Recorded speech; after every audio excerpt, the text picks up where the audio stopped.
我是瓜皮儿，甜蜜家园前情提要。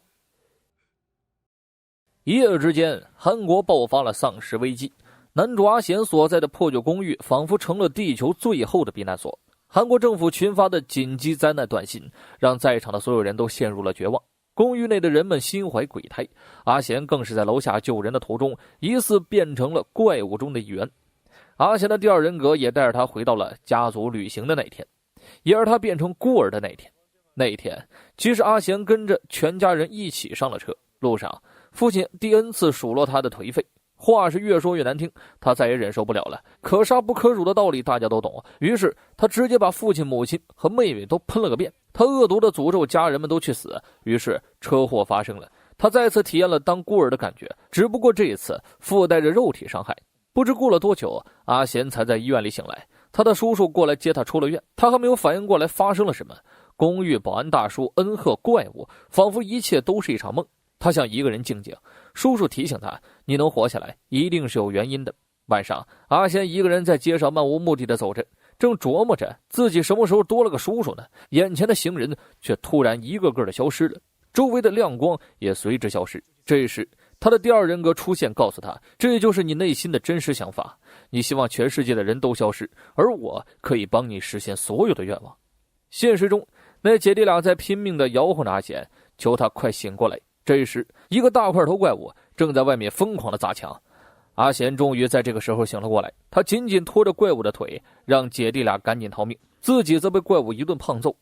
郑宰宪听到动静，抄起刀冲了过来，几刀下去将怪物分尸，和智秀一起救走了阿贤。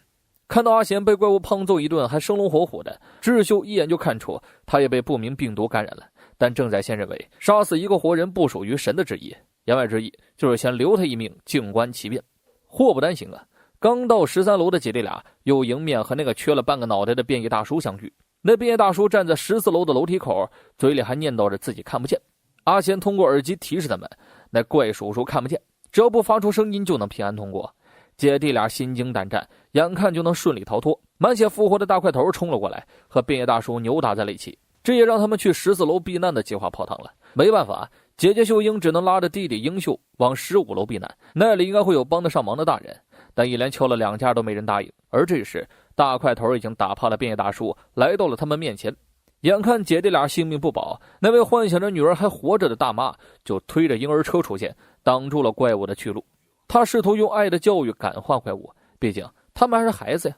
母爱真的很伟大，无私且无惧。可怪物哪听你说这个呀？又不是在拍某些 talk 剧的片场，他直接一逼斗将大妈干飞。大妈软在地上，意识越来越模糊，在幻觉中看到了自己已经去世的女儿在爬向自己。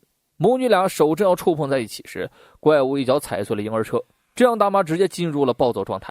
我知道女儿不在了，你却连让我做梦的权利都不给。这时阿贤3人及时赶到，救下了姐弟俩。郑宰宪表示由他来对付这个大块头，他有理由相信主会保佑自己。阿贤在带姐弟俩离开前还不忘交代一句，待会儿在1408房间集合。智秀惊恐地发现，刚刚被怪物揍了一拳的大妈竟然在变异，但双眼漆黑一片的她抬起头的第一句话竟然是关切地问，看来他没有恶意。智秀伸出了手表示大家都没事。就在阿贤将姐弟俩接回1408房间的同时，郑宰宪也示警那个大块头摔下了楼。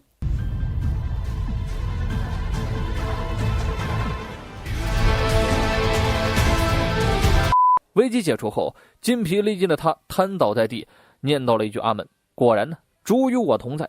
智秀赶了过来，找到了他们一起在他的房间里拿走了一些重要物资后，就往1408房间赶去。与此同时，巴列男回到了8楼的房间，包扎伤口。他看到了逃走的邋遢男留给他的话，电视上播出了总统的紧急声明，总统宣布即刻起国家进入紧急状态，那些怪物相当危险。结果话还没说完，他也中招变异了，一群士兵冲上去将他爆头。至此，韩国又一位总统不得善终。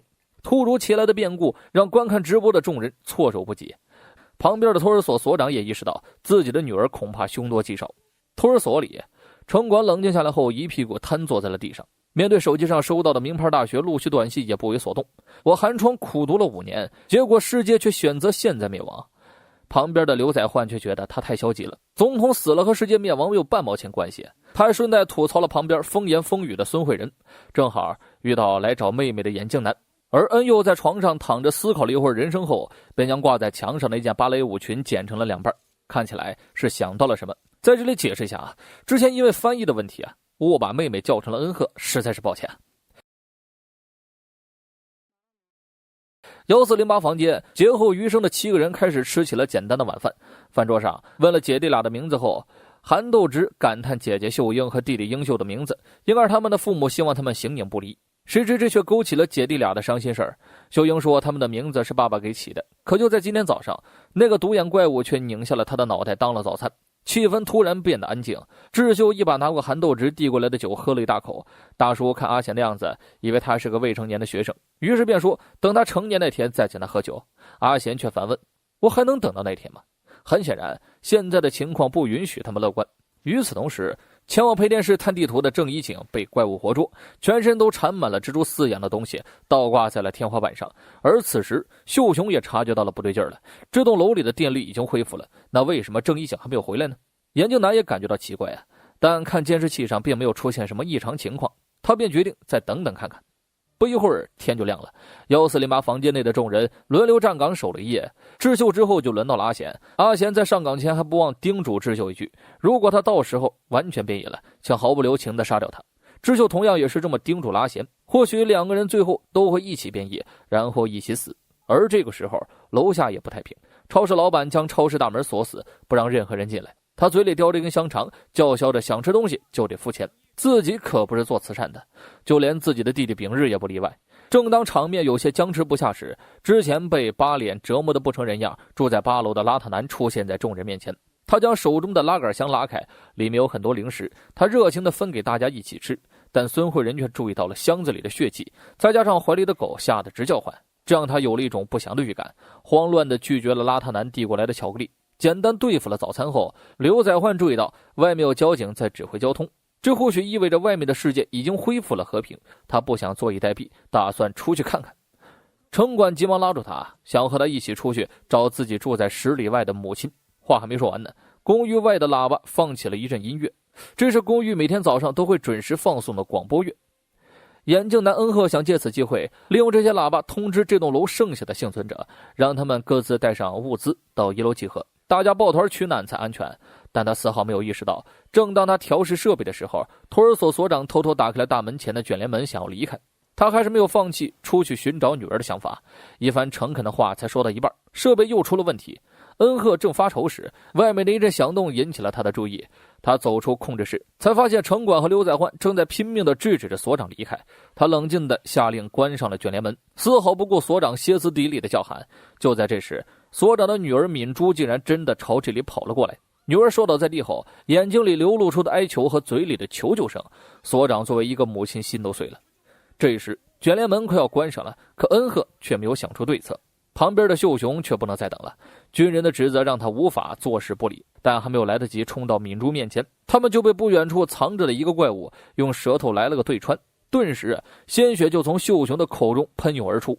他不甘地领了盒饭，敏珠也被怪物吸走了生命。而公寓里的众人除了眼睁睁地看着惨剧发生，却什么都做不了。这突如其来的变故也让所长的希望彻底变成了绝望。